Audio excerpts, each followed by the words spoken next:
రానన్నారు, రాలేనన్నారు, వచ్చే పరిస్థితి లేదన్నారు. కట్ చేస్తే సడన్ ఎంట్రీతో రయ్యన దూసుకొచ్చారు. మాజీ మంత్రి ధర్మాన తీరు సిక్కోలు రాజకీయాల్లో సెగలు పుట్టిస్తోంది.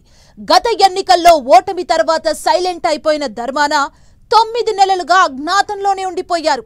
ఆయన పనైపోయిందని అంతా అనుకుంటున్న టైంలో గ్రాండ్ ఎంట్రీ ఇచ్చారు. అసలెందుకు సైలెంట్ అయ్యారు? ఇప్పుడు మళ్ళీ ఎందుకు యాక్టివ్ అయ్యారు? ధర్మాన స్ట్రాటజీ అదేనా?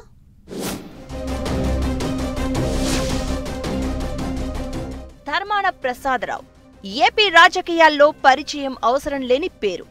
ధర్మాన అంటేనే కూల్ రాజకీయాలకు కేరఫ్ అడ్రస్. ప్రత్యర్థుల మాటల తూటాలు సంధించినా, విమర్శలు ఎక్కుపెట్టినా తన మార్క్ వాక్ చాతుర్యంతో సుతి మెత్తగా తిప్పికొడుతూ ఉంటారు. పాలిటిక్స్ లో తనకంటూ ప్రత్యేక ముద్ర క్రియేట్ చేసుకున్నారు. ఉమ్మడి ఆంధ్రప్రదేశ్లో కాంగ్రెస్ రాజకీయాలను శాసించిన ఆయన ఆ తర్వాత పరిణామాలతో వైసీపీలో చేరారు. వైసీపీలోనూ కీలకంగా వ్యవహరించారు. జగన్ హయాంలో కీలకమైన రెవెన్యూ శాఖ మంత్రిగా బాధ్యతలు నిర్వహించారు. అయితే గత ఎన్నికల్లో ధర్మానకు ఘోర పరాభవం ఎదురైంది. ఎలక్షన్స్ లో ఓటమి తర్వాత ఆయన కనిపించకుండా పోయారు.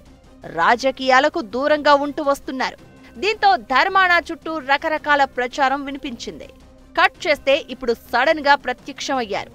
ఇదే ఇప్పుడు హాట్ టాపిక్ అవుతోంది. పార్టీ క్యాడర్కే కాదు, పార్టీ అధినేతకు కూడా ధర్మాన ఇన్ని రోజులు అందుబాటులో లేకుండా పోయారు. ఎన్నికల్లో ఓటమి తర్వాత జగన్ను ఒక్కసారి కూడా కలిసింది లేదు. ఉమ్మడి శ్రీకాకుళం జిల్లా నేతలతో జగన్ నిర్వహించిన మీటింగుకు కూడా ధర్మాన డుమ్మా కొట్టారు. దీంతో ఆయన పార్టీ మారబోతున్నారంటూ ప్రచారం జరిగింది. అయితే పార్టీ మారడం కాదు, రాజకీయాలకు ధర్మాన గుడ్ బై చెప్పేశారంటూ గాసిప్ వినిపించింది. దీంతో వైసీపీ అలర్ట్ అయింది. కీలక నేతలంతా వెళ్లి ఆయనతో భేటీ అయ్యారు కూడా. అయితే తాను మరో 2 ఏళ్ల పాటు రాజకీయాలకు దూరంగా ఉండాలని డిసైడ్ అయినట్లు పార్టీ వర్గాలకు చెప్పుకుంటూ వచ్చారు ధర్మాన. దీంతో శ్రీకాకుళం నియోజకవర్గ బాధ్యతను మరొకరికి అప్పగించాలని వైసీపీ ప్రయత్నించింది.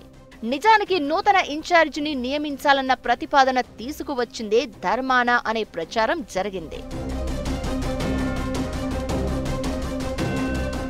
ఆరోగ్య కారణాలతో 2 ఏళ్ల పాటు యాక్టివ్ పాలిటిక్స్ లో కనిపించను అని చెప్పిన ధర్మాన సడన్ గా పొలిటికల్ స్క్రీన్ మీద ప్రత్యక్షమయ్యారు. ఇది సిక్కోలు జిల్లా రాజకీయాల్లో కొత్త చర్చకు కారణమవుతోంది. మాజీ ఎంపీ పాలవలస రాజశేఖరం చనిపోగా ఆయన కుటుంబాన్ని పరామర్శించేందుకు వైసీపీ అధినేత జగన్ పాలకొండ వెళ్లారు. ఆ సమయంలో 100 కార్లతో వెళ్లి మరీ జగన్ కు స్వాగతం పలికారు ధర్మాన. ఆయన తీరుపై ఇప్పుడు రకరకాల అభిప్రాయాలు వినిపిస్తున్నాయి. ఇన్నాళ్లు జగన్ నిర్వహించిన కీలక సమావేశాలకు కూడా దూరంగా ఉన్న ధర్మాన ఇలా సడన్ ఎంట్రీ ఇవ్వడంపై పార్టీ నేతలకే కాదు, అధిష్టానానికి కూడా షాకింగ్ ఫ్యాక్టర్ గా మారిందట. అయితే ధర్మాన రాజకీయం తెలిసిన వాళ్లు మాత్రం దీని వెనక పక్కా స్ట్రాటజీ ఉందంటూ ప్రచారం మొదలుపెట్టారు. పార్టీలో సైలెంట్ గా ఉంటే నియోజకవర్గ బాధ్యతలను వేరొకరికి అప్పగించే అవకాశం ఉంటుందని, అదే జరిగితే నియోజకవర్గంపై పట్టు కోల్పోయే ప్రమాదం ఉంటుందని, దీంతో తానే యాక్టివ్ అయ్యారు అన్నది మరికొందరి వాదన. వయసు రీత్యా తను పోటీలో ఉన్నా లేకపోయినా వచ్చే ఎన్నికల్లో తన కుమారుడికి అవకాశం ఉంటుందని, ఆ ఆలోచనతోనే అజ్ఞాతం వీడారంటూ ప్రచారం జరుగుతోంది.